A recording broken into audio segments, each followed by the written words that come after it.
ഉടച്ചെടുക്കണം. അതും കുറച്ച് സമയം വെയിറ്റ് ചെയ്യണം. അതൊന്ന് നല്ലപോലെ മിക്സ് ചെയ്ത് കൊടുത്തതിന് ശേഷം കുറച്ച് വെന്ത് വരുമ്പോൾ ഉടച്ചു കൊടുക്കണം. ആ തക്കാളി നല്ലപോലെ ഉടച്ചു കൊടുക്കണം.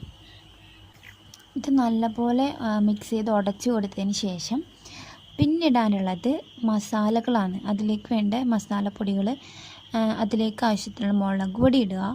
പിന്നെ ഞാനിടുന്നത് ഗരം മസാലപ്പൊടിയാണ്. പിന്നെ മഞ്ഞൾപ്പൊടി വേണം. അതിൻ്റെ പാകത്തിനനുസരിച്ചിട്ട് മഞ്ഞൾപ്പൊടി ഇടുക. ചിക്കൻ മസാല, എനിക്കതിൻ്റെ ഫ്ലേവർ നല്ല ഇഷ്ടമായതുകൊണ്ട് ഞാനത് ഇട്ടുവെന്നേ ഉള്ളൂ, നിർബന്ധമൊന്നുമില്ല. അപ്പോൾ എല്ലാം കൂടി ഇട്ട് ഫ്ലെയിം നല്ലപോലെ കുറച്ച് വെക്കണം ഈ ടൈമിൽ. ഇല്ലെങ്കിൽ ആ പൊടിയെല്ലാം കൂടെ നല്ല കരിഞ്ഞു പോവും. അതുകൊണ്ട് ഫ്ലെയിം കുറച്ച് വെക്കുക. പിന്നെ ഞാൻ ആഡ് ചെയ്യുന്നത്